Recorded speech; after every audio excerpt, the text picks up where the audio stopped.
Hi, thanks for joining us today for Infertility Success Stories of Help and Hope for Your Journey Author Chats. I'm here with Diane Prunier, and she is the author of the chapter in the book called A Journey of Hope and A Journey of Hope Secondary Infertility. So that's a little bit of a spoiler alert. You know where she's coming from. You know a little bit about what the chapter is going to be about. It's going to be about secondary infertility. But I wanted to let Diane introduce herself, and we're going to talk for a few minutes about her chapter and why she felt so compelled to share her story along with the other authors. Thanks for being here, Diane. Hi, thank you, Erica. But glad to be here. Very excited to talk to you. So, yeah, thank So, you. yeah, your chapter is your story of secondary infertility, and tell us a little bit about what was going on in your life, and what that looked like for you, what that journey looked like for you. Well, part of my story was obviously that I was secondary infertility. So we actually didn't have trouble trying to conceive Adam, my son. And he was, so I was 38 when I actually gave birth to him, and it was a healthy pregnancy, healthy birth. So we really didn't have any struggles. But so we wanted a second child. We wanted two children to complete our family. And when it came time to try again, we wanted about 2 years age difference. So around the appropriate time we tried, and we got pregnant right away. Smooth sailing. So far. And then we got to the 12-week appointment and went in, and they couldn't find a heartbeat. And that was a devastating loss, total shock for both of us, because we never figured that miscarriage would ever be a part of our journey. So that was pretty difficult. Yeah. And then, So you got yeah, pregnant easily after 35, and you got pregnant a yeah, second time. So this was really, if you've never experienced a miscarriage, this kind of miscarriage is just something that it just blindsided you, right? yes, Yeah. absolutely blindsided. And all my friends, a lot of them had gotten pregnant easily and given birth easily. And again, it was just so devastating to have to say goodbye to a baby on the screen, and leave the place just heartbroken and not knowing what the heck just happened. We weren't experiencing that. Like, we weren't set to experience that at all. Yeah. So, Yeah. yeah. And so after that, you took some time to heal, and Yeah. Yes, now we also you have given up the dream of having the children that you want, the spacing that you want, right? So that's another loss on top of the miscarriage. Yes, yes. When you get pregnant, all these things pop in your head about plans and stuff. And then Sure. to just have those suddenly taken away is definitely, it's hard. It's a tough thing to go through. But luckily I had a great support system and things in place to help heal. But so eventually, we moved it forward in our journey and kept trying. And we kept getting pregnant and then kept losing them. So I think in total we had 4 losses back to back. And the first one was the 12-week one, second one was 7 weeks, and the last two were called chemical pregnancies, which is an early pregnancy loss. Hmm. So you find out you're pregnant, and then like 5 days later you're bleeding. So it's again another devastating loss. A loss is a loss. It doesn't Right. matter what timing. So I think by that point I was over 40, and our insurance, I double checked, and unfortunately our insurance did not cover infertility treatment such as IVF and IUI, and we could not afford to do that without insurance. Hmm. So that was also a loss. Right. But the thing that was good is that they did cover infertility testing. So we were able to get testing, and we kept getting tested over and over, various tests that I go over in the book.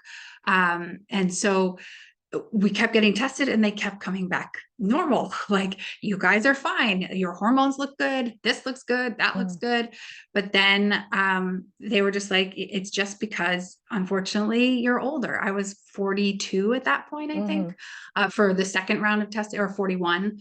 And they had just said, like, the miscarriage rate over 40 is like 50%. So it's higher. So it was a little discouraging to hear that, because it's like, I was excited that there was nothing wrong, but then you're discouraged because it's like, well, why can't I get pregnant?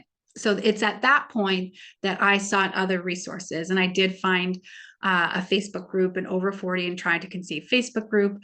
I don't think yours is over 40, but Erica, you also have a Facebook group for resources, and it's so helpful. And just to be able to hear these other women's stories who were very similar to mine, and they all had different experiences and a lot of success stories.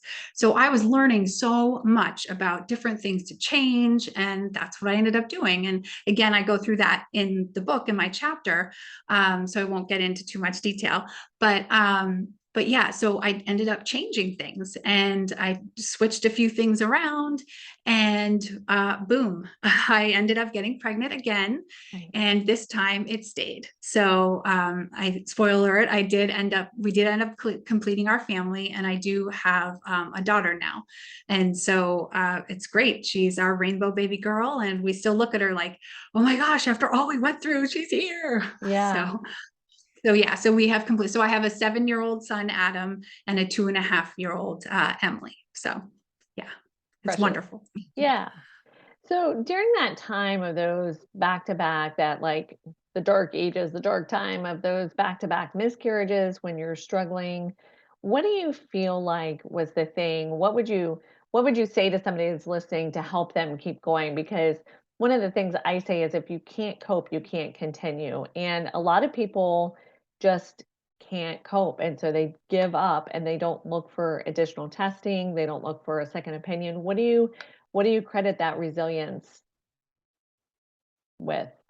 That's a great question. Thank you. I think that, definitely reaching out to a support system is super helpful. To know that you're not alone really sort of helped me. And part of the reason why I wanted to write this chapter in this book is because every time I was open and vulnerable. So being open and vulnerable really helps to heal.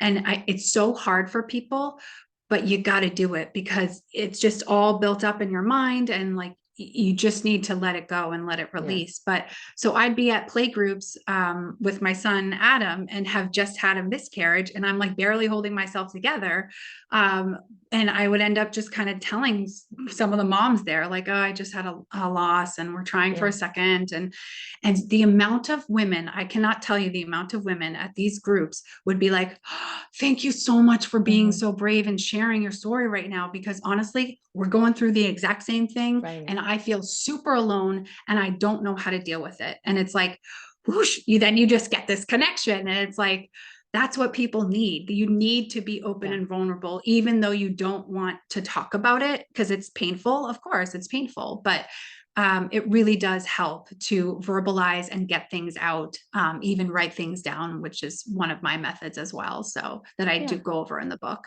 So, and I'm in the process of creating some content right now for a 2-week program that I will be selling through my company, Your Positive Pathways.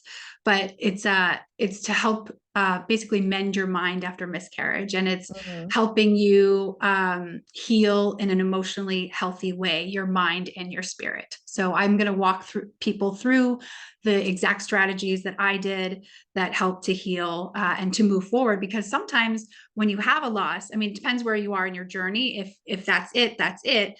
But if you want to continue and keep trying, you got to get your head back in the game, right? Month after month, it's like the 2-week wait and this and that. So, so it really, I want to help people to sort of heal emotionally so that they can move forward wherever they are in their journey in a positive way.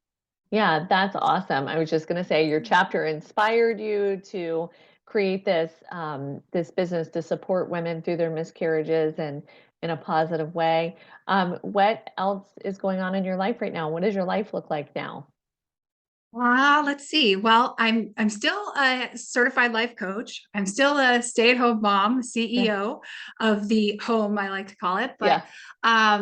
and I do still have an interest in gift in mediumship, which I did put in the book, but I'm actually putting that on hold right now. Which is the great thing about life, right? You Right. can switch Pivot. directions anytime you want, and it's Yeah. okay. It's all good. Yeah. So I am working on I'm really focused on getting this 2-week program out there to help people. So that's really where my focus is right now with my business, and to sort of help people heal emotionally and in a healthy way from miscarriage. So, and I'm also currently potty training our 2.5-year-old. So Which is a yeah, full-time so job. Yeah. yes, exactly. So So, where can people find information about your program? well, I currently don't have the that information up on my website, but if you want to find out more about me, my website is dianeprunier.com. And when I do have information, maybe I'll put a wait list Sure. up there on the website so people can sign up, and when they are interested in when the program comes out, and I will have that information on the website. So, Okay, great. Well, yeah. we'll drop that link in the description below here. Um, all of the authors said that if we could only help one person by writing this book and having somebody read our chapter, we would have done the project all over again. If somebody is watching at this point, and what advice would you give to them if they are going through secondary infertility and have a similar story? Just to hang in there and really really reach out for resources, Yeah. research, hang in there, because I had several ups and downs. I even dealt with shingles on my head Oh, and right. face and eye, and probably because I was so stressed out, because Mm, they told me that I wasn't eligible to do IVF and IUI because I was over 40 and the insurance wouldn't cover me. So all these things like were such stressors. And so ending up sort of reaching out to people, doing resources, really focusing on your mental health and your spiritual health really, really helped, yeah. because it just helped to focus things in a more positive manner. So, yeah, that would be my advice. Yeah, I love that. Mhm. Well, thank you so much for being on today and talking to us about your chapter.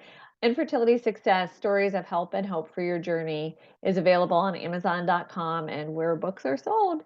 So grab a copy today. And if you have comments or questions for myself or Diane, go ahead and drop them below. We will see you next time. Thank you so much. All right. Bye bye. Bye.